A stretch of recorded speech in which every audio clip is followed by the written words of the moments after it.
Hi guys, welcome. This is AJIBOLA of the Productivity Mindset Show, and you're welcome to another amazing episode where we get to expound personal productivity on an intersection of due diligence, good thinking, and not taking.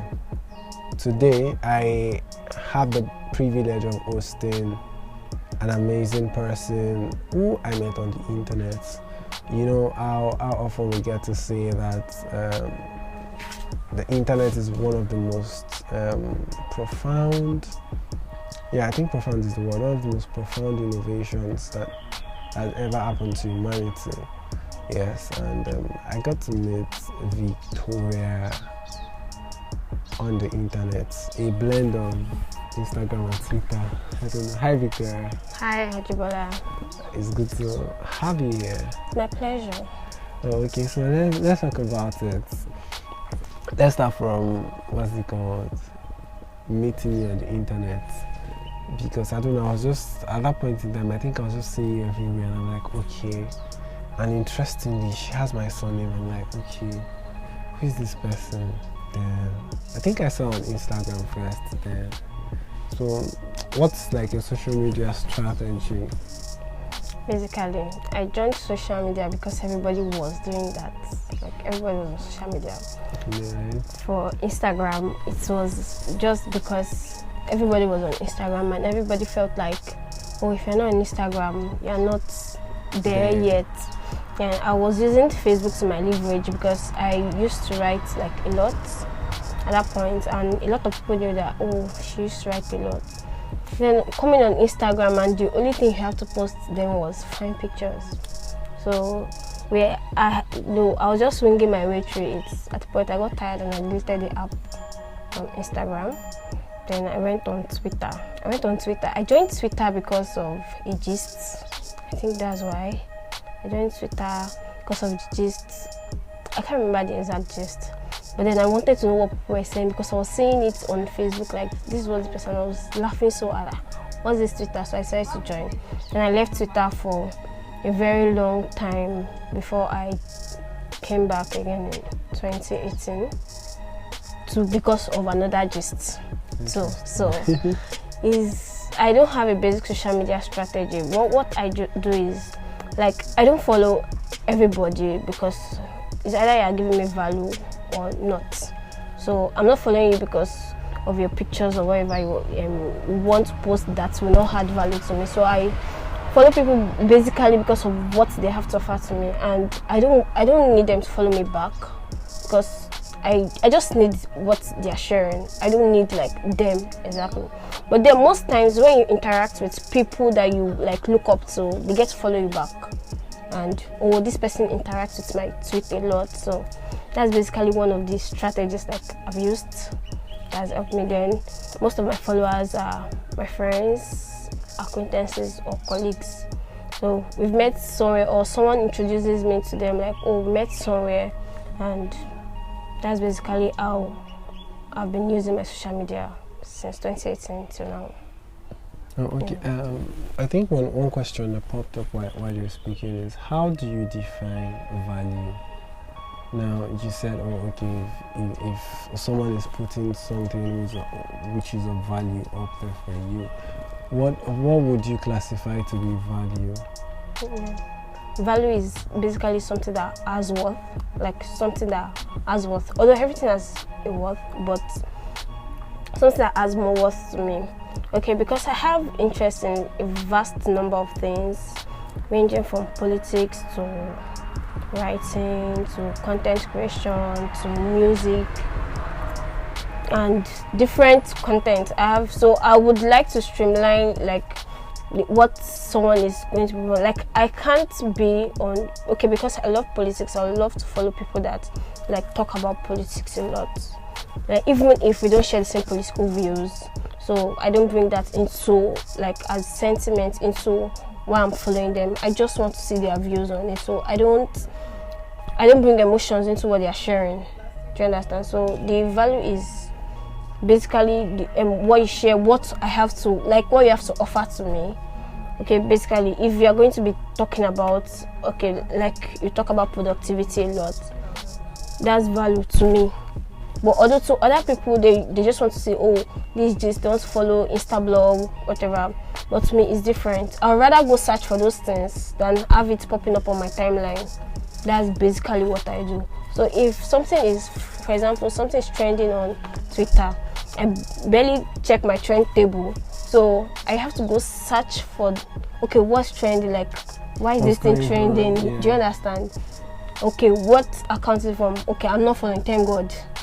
That's basically how I just select what gives me value and what I don't want on my timeline. Yeah, that's basically. You know, it's interesting for me to know that I'm not alone, because I don't know what goes on. Like, I'm always lost. I don't follow the trend tables and all of that. But then, you know, okay, you joined, for instance, talking about Twitter, you joined Twitter because of gist, and then you transitioned into that person that uses Twitter because of value. Yeah. What was the journey? What was the transition journey like? What were the triggers? Okay. Basically, I think most people join Twitter because of gist too. But but then it's just like growth. Like, you're growing. Like, you know, you are not just in life to play. That's basically what made you start making you think like, what am I even doing with all this? Like, why am I following all this account? Like, what's my business with them? So it's basically you growing, you knowing what you want to consume, yeah, the kind of content you want to consume. So as an individual, because for me, I don't want to see things that will trigger me, things that will make me like. Thank God that social media, you can like mute a lot of things these days. You can mute words you don't want to see. You can mute accounts you don't want to see. You can block them, whatever. But then I don't want to see those things. I don't want like talks that are not necessary for me, that I won't learn from, I won't gain from.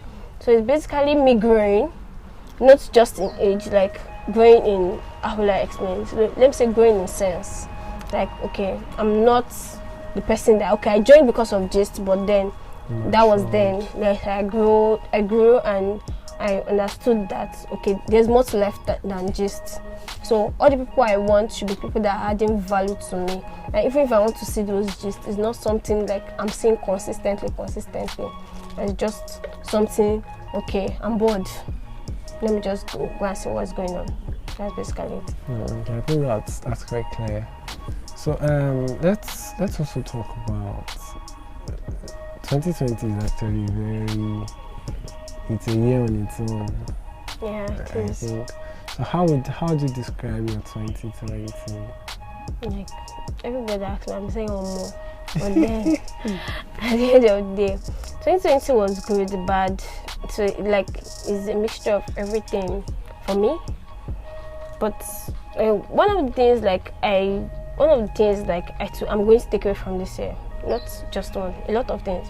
One, like, community is very important. And again, because of the way the world went this year, everybody had to stay online to like create the networks they want. So you have to join one community or the other. Community is very, very important, because at the end of the day, how will we say, okay, your network is your net worth, or at the end of the day, you have to like network with people that will impact you, that will add value to you.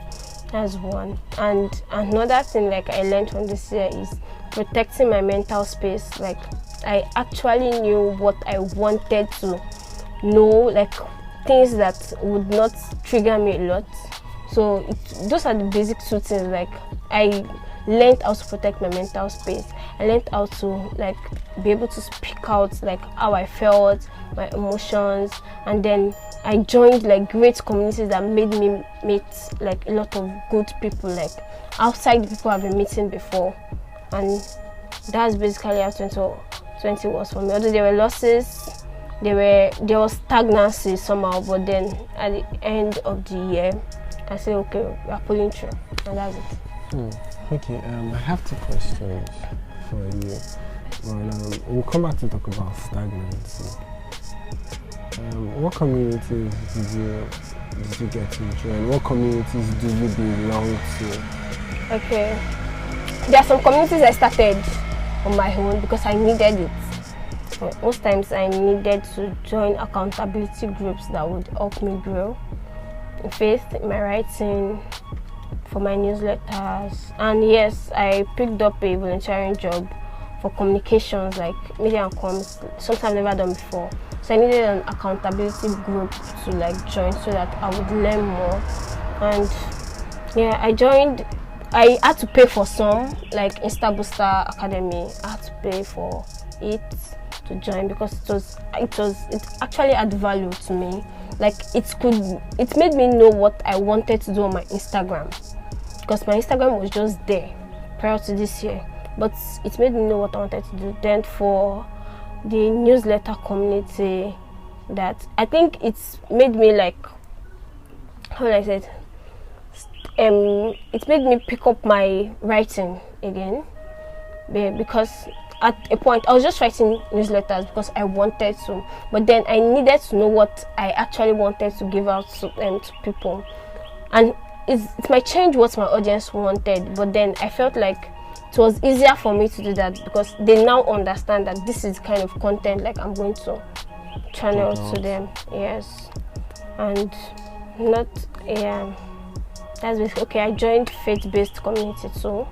That helped me in my faith, and that basic communities I joined this year. Okay, at this point, I need to just state the facts.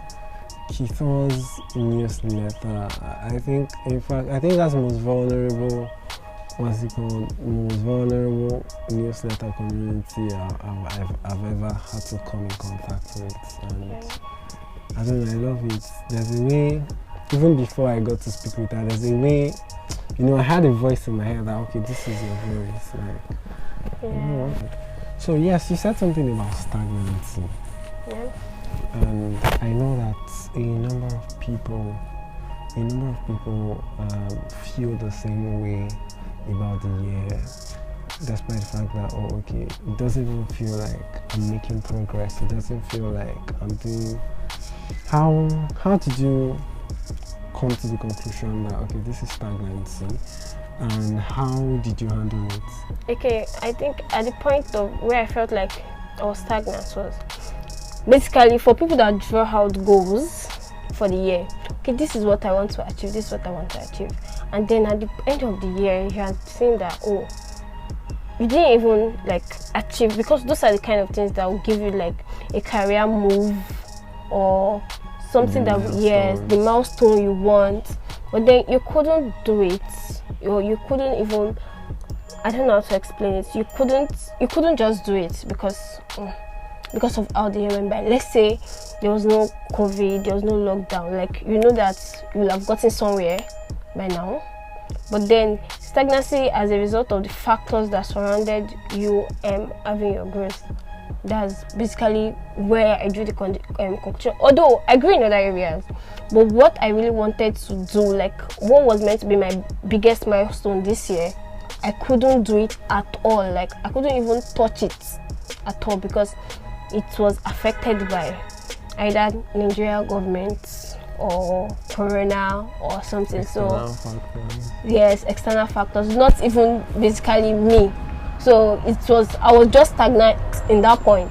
Although I was channeling my skills to other things and learning more, but the basic ones, like I needed my milestones, like I needed to eat big at. I couldn't just do it. So the way I was able to, basically I feel like you just have to accept there are some conditions you just have to accept, but you don't just dwell in it. Okay, I felt like I'm stagnant, but do I still sit down? Like no. Although I'm doing something, I'm doing better things in other area, but then what are my prospects? Like what am I looking at?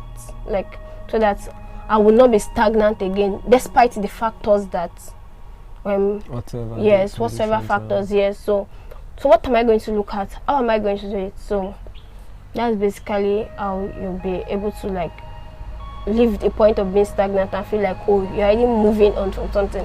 And because most times ideas are from thinking. Like before you execute those ideas, once you have the ideas, you're already doing something already about it, writing it down, looking for ways to like execute, implement the ideas, and that's already you working towards not being stagnant again. So that's basically it. Okay. If you're in this kind of situation again, what exactly would you do differently?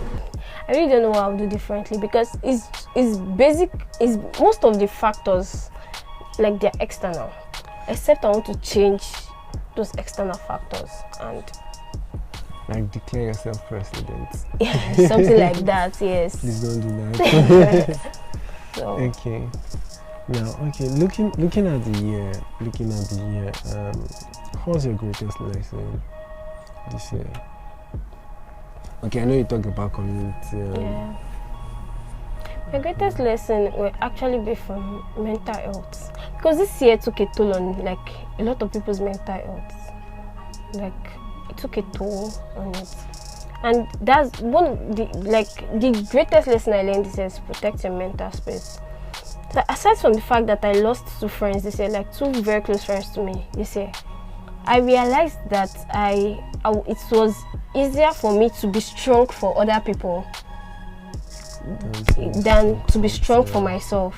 Yeah. Yes, that's basically because I was able to like pull through like the grief immediately. Like I was able to express my emotions immediately and let it go, so that I'll be strong for other people. That's basically what happened. Okay, someone like me, I'm very particular about my mental health, because I really don't want to like get into a state of depression again in my life. But then at the same time, I just feel like when my friend died earlier this year, and if everybody was going to be wailing, like nobody would be there to be strong for any other person, because people were in grief, because she was a lot of people were very, very sad. But then I took it upon myself, like, okay, fine, I'm sad too, but then I wanted everybody not to like grieve on it again for very, very long time, because although it's fine for them to grieve and everything, but then I needed to be there for them, even if it's just words I could say to them, so that I'm not sad and I'm saying those words when those are the words I needed. So I took it upon myself to pray for people, like to pray for them to be like, but I just really want them to make them know that this person is in a better place without me even telling them, so they know that they are not alone. I'm there, I'm praying for them, and I'm talking to them, hey, how are you, checking up on them. Even people didn't do that to me, checking up on me, because I know that everybody is grieving at the same time. But then I took it upon myself, oh, how are you doing today, checking up on people, how do you feel, how are you holding up, and all. So basically I learned to protect my mental space. During the NSAS period, it was sad, because a lot of videos, and I didn't watch any. That was when I knew that no, I've grown a lot. Like I didn't watch any because I didn't want to see it, and I don't want to be sad and anything. Even the night of the October 20, I didn't watch the IG live. I didn't watch it. So it's like weeks later, when I knew that it will not affect me as much, I started watching it. So I learned how to protect my mental space. That's basically it. What exactly didn't work this year? You know, oftentimes we get to talk about, oh, this worked, this did not work. So I want you to talk about what worked for you and what did not work. Looking at your goals, looking at your plans, what worked and what didn't. Okay, what worked for me was my newsletter. It didn't just work for me, it worked for people, I think. It worked for me. Yeah. I think because at some point I felt like a therapist. People were actually sharing like deep secrets with me, and I was like, what? Like this was not what I signed up for. I just wanted to share what I was feeling at that point, and I just wanted to use it as lessons for people. But it's people. I became friends with people from there, like real friends with people from there. Because you were vulnerable. Yes, and I think like a lot of people need people to share their stories, so they'll be able to share theirs. So if you are in a position to share your story, it's always best for you to share it, because there are a lot of people like you that feel the same way where you are. So that the newsletter worked for me like a lot. It's like it helped me go through a lot of things. Like it even freed me from a lot of things like I've always wanted to say. And I just had to say it to anonymous people, which I became like we later knew. Okay, you basically know my story. Fine. Although just recently people used it against me and I felt very terrible. But then I thought of it and I was like, okay, I've done it. If you use it against me, that's fine.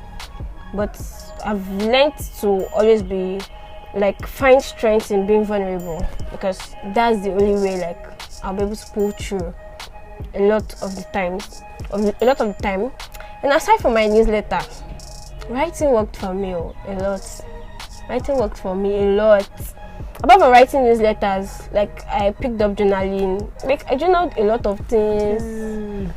I picked up journaling, like prayer journaling, different things. Like I was just happy to write. It was easier for me to write because there were a lot of things I wanted to say at the same time, but I couldn't still share my newsletter. But then I just felt like it's going to be so private to me, like so private, because there was nobody I could easily chat up and say those things to. So I just wrote them down. Newsletter and writing, it worked for me. And my faith worked for me too at the same time, because it's last year I was in a struggle, like I was agnostic, but this year is better. I'm better than where I was last year, because I had faith and I was in a better position to like speak about Jesus than last year, where I was struggling with it, whether God was real or not. So that's basically it. Those are the things that worked for me. It must have been a really interesting year, actually. Yes. And one of the things, I don't know, in the last 2 months, I've been writing every day with Kito, and it's really been amazing. So she's my writing partner. So that was why I was excited when she said she was saying it. So what exactly would you be doing differently next year? If Nigeria government is good, I'll go back to school. If not, let's leave Nigerian government to be if not, we know we can't control that. If not, I just want to build on what I've learned this year. Okay. Basically, I just want to be better at it. Like I've learned a lot, but in fact, I've learned a lot on my own this year. I've learned like content strategy and content marketing, like from very, very observant with people's work, because I learned through their works. So I've learned a lot from people attending different classes. I just want to build on this next year. That's basically what I'm going to be doing differently next year. Just build on what I've learned from this year. Okay. So is there anybody you look up to and sort of imitate their work? That's a question. Like, I look up to people, but I don't imitate anybody's work. Like, I try to be real with what I'm doing, like myself. A lot. Like, people can say to my writings, like, this is. In fact, if I write something, people can say this is what Oladipo wrote. I remember when I was in school, I had to like do broadcast messages for people. Like, it's Oladipo that did this thing. Like, you can actually tell that I'm the one that wrote something. So I don't imitate people. I like what they do. I just look for ways to make myself better in what I do from what they do. I don't know if you understand. Yeah, I do. Yeah, so I do this thing. I do it well already in my own pace, but I like that this person and what this person does has brought a lot of people to their page. But at the same time, you say, okay, what ways can I make my own better? Look at what this person is doing. What ways can I make mine better? That's what I do. Like, I don't have like a role model that I look up to, that I want to like imitate or do what they are doing. I just want to do my own thing while learning from what they are doing. Your favorite book? My favorite book used to be Purple Hibiscus.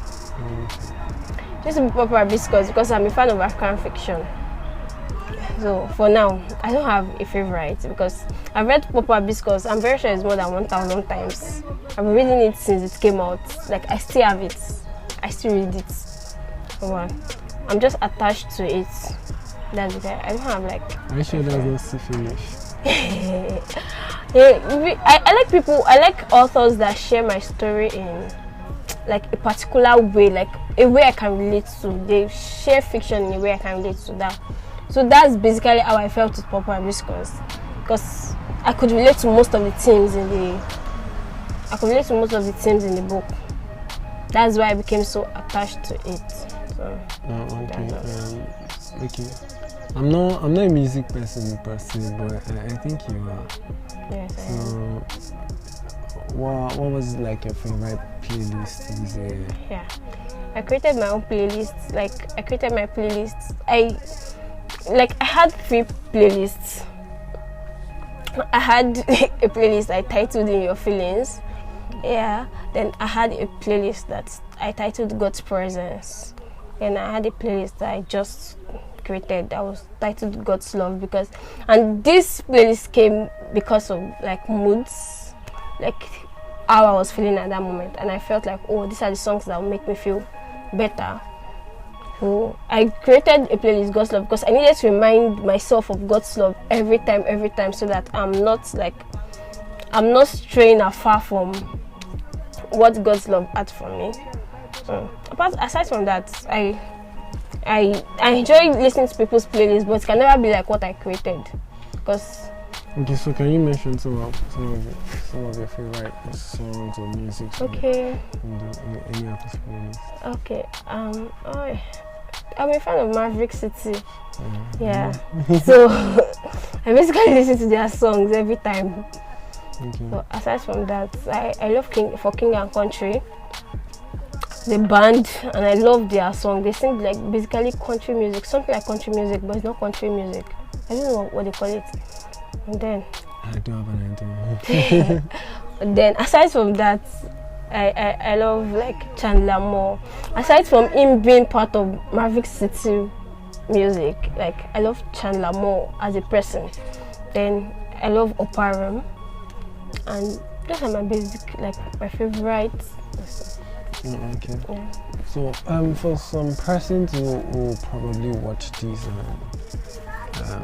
join your newsletter, or for some persons, people like me who are part of the tribe before now, what should we look up to in the coming year? What should we expect from our our male lover? Okay, basically for the newsletter, I won't lie, I don't have like bigger plans for it. Like I don't have like bigger plans that okay, this is something I want to do differently, because I've realized that people have connected to it in a way like I didn't even expect. So when I share stories, like people always have theirs to tell me. So like I've experienced this thing before, so there's no like a bigger plan. It's just basically what I've been doing. Like I actually wanted to start sharing other people's story, but it's not, I feel like people don't like sharing their stories. Like someone like me, I would share my story every time, anywhere, but people don't like it until they see someone doing it. So if I even tell them, should I share this story, they'll say no, they don't want to share it, they just want only me to know. You know, that's the kind of replies I get. So they just want only me to know, they don't want to. So I just, okay, let me just keep sharing from my lessons, my experiences to people, and that will be it. Okay. So and for people that love what you do, what should they be on the lookout for in the coming year? By God's grace, like I want to like have a website in the coming year, by God's grace, and I just know it's like very possible, very very possible. So that's basically like the biggest thing I'm going to do next year, a website. Like I plan on like making it in a way like not too serious. It shouldn't be so serious. I just want it to be like something people can easily relate to. Like it will be like my newsletter, but it's not going to be as vulnerable as my newsletter. It's just my newsletter is going to be like inside gists, but the website is just maybe lessons from the inside gists, something like that. Okay, so I think one last question, and I can call it a wrap. I'll probably be seeing you around this time next year as well. So what should I expect to see differently? So that I'll hold you by it. Maybe we are going fatter. Okay, if by next year this time, if I've not created my website yet by next year this time. So what should I do? I don't know. Okay, so alright. Thank you so much, Keita. Thank you for being open to see some of these quite personal stuff. Thank you very much. So for having me here. Thank you for coming. So yet again, I want to believe you've learned a couple of things on this particular episode. And just like I said, throughout this month, we will definitely get to have excerpts of conversations I had with my friends. I'd just like to say thank you for being a part of this journey. Thank you for subscribing to the channel. Thank you for subscribing to the podcast, whether you're listening on podcast or watching the show. Thank you for the rating on podcast. Thank you for the like buttons. Thank you for sharing, most importantly, with your friends. And I promise that you get to see more exciting and interesting stuff that will trigger you to do more. Until next time, bye-bye. Bye. Very good.